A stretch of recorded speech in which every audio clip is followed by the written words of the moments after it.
નમસ્કાર, આપ જોઈ રહ્યા છો વાયરલ ટ્રુથ. હું છું નિશિત રાજુગુરુ. સોશિયલ મીડિયામાં ડિમ્પલ યાદવને લઈને એક વિડીયો ખૂબ જ વાયરલ થઈ રહ્યો છે અને આ વિડીયોને રાહુલ ગાંધી સાથે સરખાવવામાં આવી રહ્યો છે અને એવું જણાવવામાં આવી રહ્યું છે કે ડિમ્પલ યાદવે તો રાહુલ ગાંધીને પણ પાછળ છોડી દીધા છે. ત્યારે શું કહ્યું ડિમ્પલ યાદવે, આવો આપને બતાવો.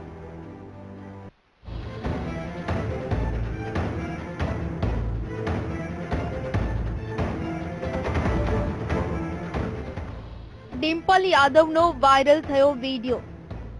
સોશિયલ મીડિયામાં ફરી ચર્ચામાં ડિમ્પલ. રાહુલ ગાંધી સાથે કરવામાં આવી સરખામણી. ડિમ્પલના ભાષણની ઉડાવી રહ્યા છે મજાક. સોશિયલ મીડિયામાં ડિમ્પલ યાદવ આજકાલ ચર્ચામાં છે અને ચર્ચામાં રહેવાનું કારણ છે તેમનું એક ભાષણ કે જેમાં ડિમ્પલે કંઈક એવું કહ્યું જેને લઈ ડિમ્પલની મજાક કરવામાં આવી રહી છે. ડિમ્પલની સરખામણી રાહુલ ગાંધી સાથે કરવામાં આવી રહી છે તેમજ સોશિયલ મીડિયામાં એવી કમેન્ટ કરવામાં આવી રહી છે કે તમે તો રાહુલ ગાંધી કરતા પણ આગળ નીકળી ગયા.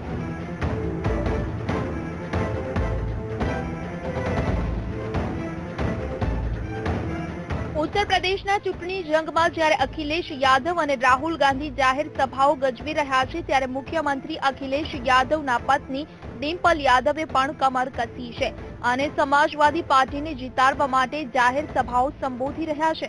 પરંતુ આ જાહેર સભાઓ સંબોધતા ક્યારેક નેતાઓની જીભ લપસી જતી હોય છે અને કંઈક એવું કહી જતા હોય છે જે ચર્ચાનો વિષય બની જતો હોય છે. વાત કંઈક એવી છે કે ડિમ્પલ યાદવ એક જાહેર રેલી સંબોધી રહ્યા હતા ત્યારે ડિમ્પલે તેમના ભાષણમાં લોકોની સહાય આપવાની વાત કરી, પરંતુ સહાય આપવાની વાત કરતા ડિમ્પલ એ ભૂલી ગયા કે દૂધ 1 લીટર હોય 1 કિલો નહીં. બસ આ વાતને લઈ ડિમ્પલ પર લોકો કટાક્ષ કરી રહ્યા છે. ત્યારે શું કહ્યું ડિમ્પલ યાદવે, આવો આપને પણ સંભળાવીએ. कि हम अपने बच्चों को, हर बच्चों को, हर गरीब परिवार जो प्राथमिक विद्यालय में पढ़ता है उन बच्चों को 1 किलो घी और 1 किलो दूध देने का काम करेंगे. बहुत से मैं कहूंगी कि हम अपने बच्चों को, हर बच्चों को, हर गरीब परिवार जो प्राथमिक विद्यालय में पढ़ता है उन बच्चों को 1 किलो घी और 1 किलो दूध देने का काम करेंगे.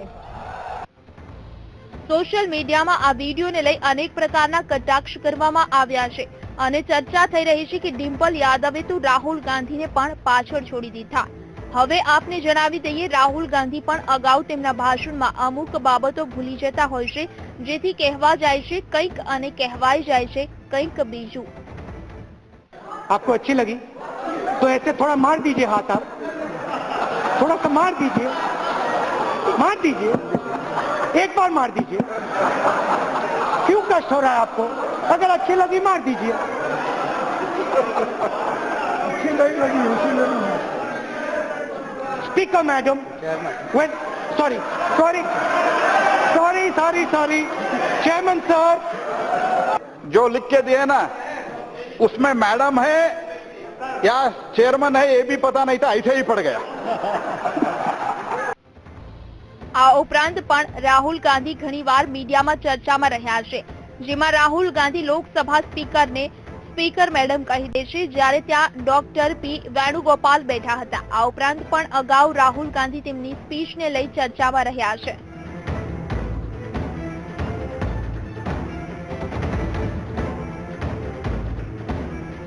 જો કે ડિમ્પલ યાદવે પહેલી વાર જ તેમના ભાષણમાં ભૂલ કરી હોય તેવું નથી.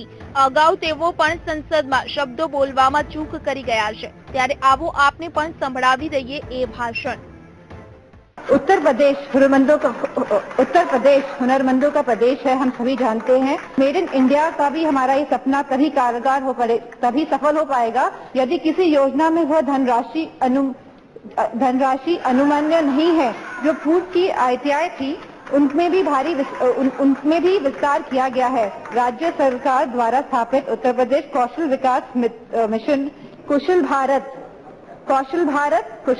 का नारा सपने जैसा लगता है. अभी भी भारत सरकार के कई मंत्रालयों में इन नॉर्म्स को स्वीकार नहीं किया है. જો કે આપને હાલની વાત જણાવીએ તો પીએમ મોદીએ પણ જ્યારે પહેલી માર્ચે રેલી સંબોધી હતી ત્યારે તેઓ ભૂલી ગયા હતા કે રાહુલ ગાંધીએ શું કહ્યું હતું. અને નારિયેળના જ્યુસની વાત કરી હતી, જો કે રાહુલ ગાંધીએ પાઇનેપલના જ્યુસની વાત કરી હતી. આમ નેતાઓના ભાષણમાં ક્યારેક આવી ગરબડ થતી જોવાય છે. જો કે સોશિયલ મીડિયામાં નેતાઓની આ ભૂલને નજરઅંદાજ કરવામાં આવતી નથી, ક્योंकि ये पब्लिक है, सब जानती है. Bureau report, VTV news.